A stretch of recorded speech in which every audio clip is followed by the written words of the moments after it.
You ever have a snare drum that looks like a freaking pancake? Yeah, hello. Today we're going to look at a Ludwig Downbeat Snare. What the heck is this thing? It's short, it's wide, it's a pancake, and I want to take a bite. All right, baby? This is a 1959 transition badge Ludwig Downbeat Snare. Now, what does that mean? It's a 14 diameter, 4-inch depth snare drum. Since it's 1959, it's got some mahogany interior here. Beautiful wood, beautiful tone wood, maple re-rings, and it's got these special little lugs that you only see on this model and a 13x3 similar model. Since this is old enough here, it's going to have chrome over brass hoops too. There's a lot of special things going on this snare, and this is really one of my favorite snare models of all time. Now you might say, Timmy Bo Bimmy, why the heck is this thing so special? I'm going to tell you right now. There's something about, it's a short snare, but because you have modern snares, you think of a professional snare, it's got 10 lugs, right? These with 8 opens up the sound of the drum. It makes it wider sounding. You get more overtones. It's more wide open. Think like, it's like more like a brass snare in tone than it would be like an aluminum snare if we're talking metal drums. And in the same way, this is more wide open overtones, rock sounding than tight and controlled. It's less of a muffled tone. So I've tried to recreate this drum several times over the years. I got one back here. This right here, a buddy of mine, Derek, up in Milwaukee, he built this for me as a Christmas present because I talked to him about trying to build one of these for a while.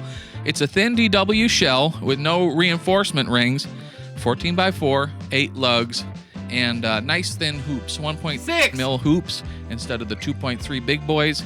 And again, a thinner hoop is going to give you more of that resonance to the drum, the same way that the old drums have those nice thin hoops. So this is a wonderful snare drum, but we got the original here. Let's hear what this frickin' thing sounds like.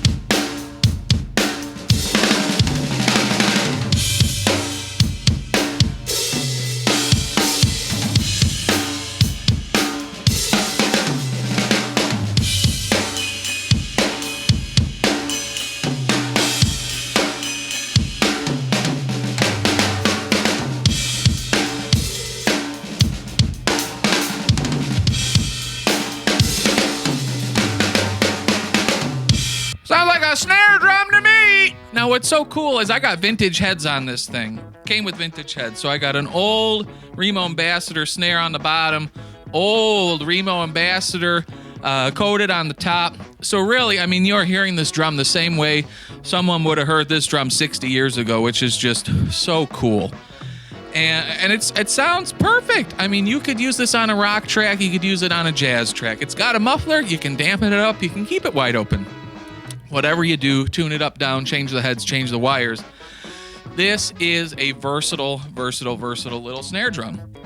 So I'm going to play it with a little bit of music now. You can hear it more in context. And today I'm trying it out with, I got my Ludwig Green Sparkle. It's a 70s kit, 20, 12, and a 14. And I have Turkish cymbals. Turkish Cymbals USA was kind enough to loan me this from their personal collection. I got 15-inch Millennium hats, 20 and 22-inch Meta crashes in brilliant finish, and then a 22-inch Millennium ride, and wonderful cymbals, wonderful drums. So thanks again for Turkish for borrowing me this drum, because I've had a few of these over the years, the real deal ones like this. To be real with you, this one sounds better than any of the previous examples that I've owned, which just further makes me fall in love with this particular model. You know, they're not cheap.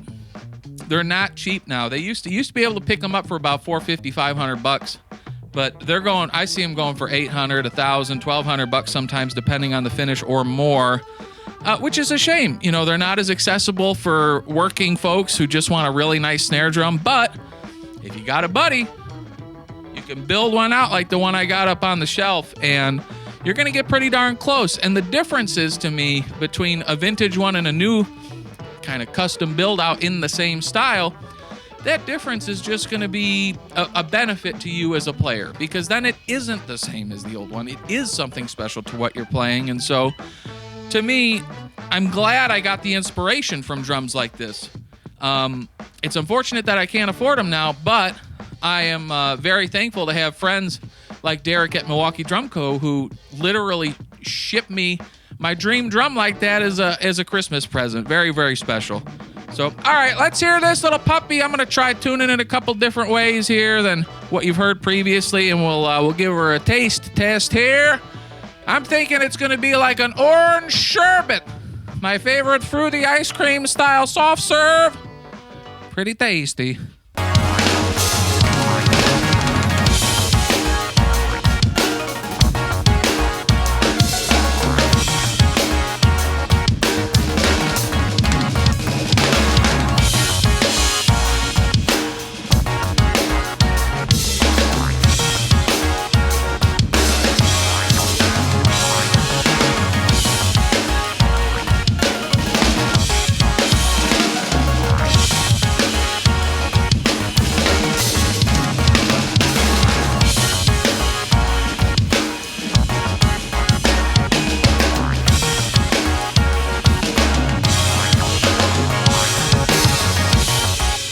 Bring this little pancake boy down, down, down. We're going to bring the pancake boy down a few hairs pitch-wise, and then you can hear it again.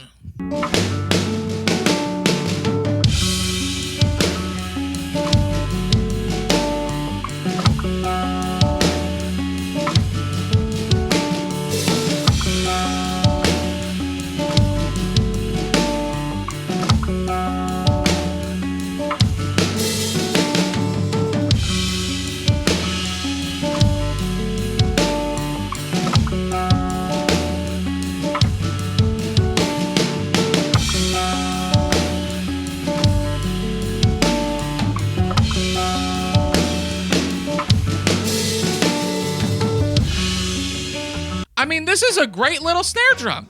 You get so much range pitch-wise out of it. You get so much range tonally out of this one wood snare drum. I'm not a wood snare drum guy. Typically, the only wood snares that I've ever really enjoyed playing are from Sugar Percussion. And I hate stave drums and I hate wood drums, but that guy just makes really great snare drums. Now, on this particular one, what I did on that low tuning video right there is all I did was add one of these Rootsy Q rings.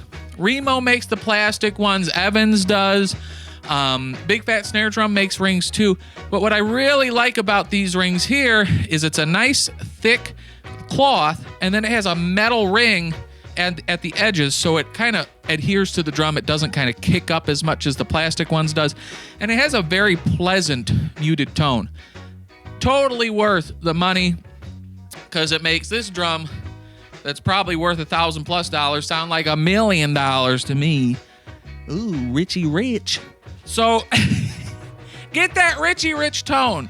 If you want a wood snare drum that's not your typical 14x5, not your typical 14x6.5 or 7, this is the one. It's really, really cool. It's totally underrated. They're hard to find, and if you can't find one, buy a shell, have a company build you one, build one yourself. I mean, it is not difficult. You can get this tone, and it doesn't have to cost you an arm and a leg.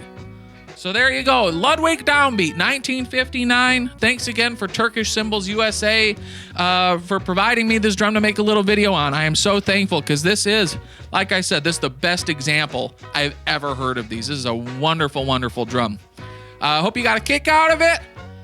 Subscribe if you want to hear me scream at you some more, and leave me a comment. What do you think about this freaking drum? Do you think it's a piece of garbage, or do you think it's a very fine, chocolatey, silky tone?